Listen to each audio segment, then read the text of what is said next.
Get ready. 5 seconds. Start. My good friend, the agriculture minister, is here. I do not know whether he is interested in the international problems, but I hope he will convey some of our ideas to those who are directly dealing with these. I would like to mention the second problem. It is also a negative one, if I may put it in this kind of cliche, that the power of the powerful is increasing at a fantastic rate, and that the distance between it and the other is increasing sharply.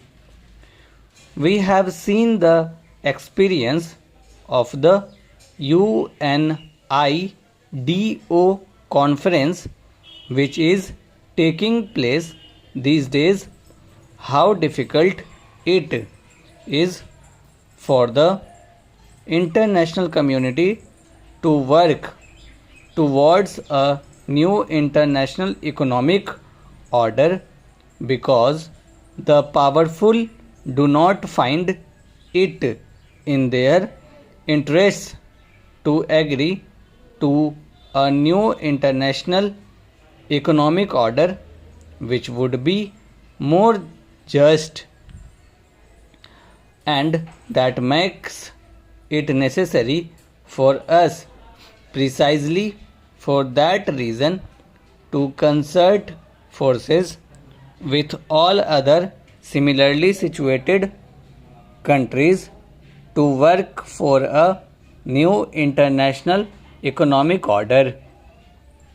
But the third factor which I will mention, and which is a positive factor, is that the power of the powerful may be increasing at a fast rate, but there are limits to the use of that power.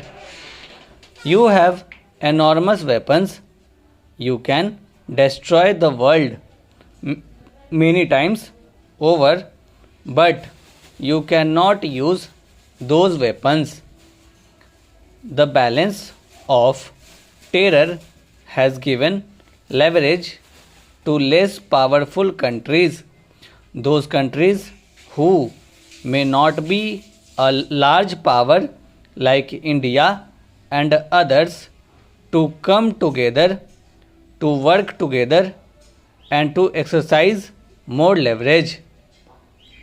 And finally, sir, I would like to say that there is an immediate problem for this country, because for the first time we are being encircled. There is the US, China, Pakistan combine.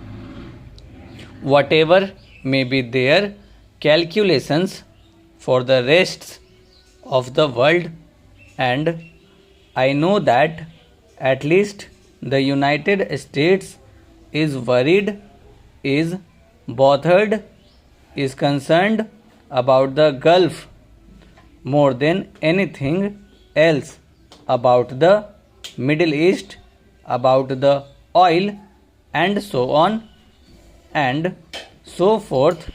The actual impact of what is happening, the actual consequence of it, is encirclement of India for the first time by three major powers. There will be bases there. Today we read in the newspapers that the minister is going to meet the special assistant to the US President, who himself is going to Pakistan.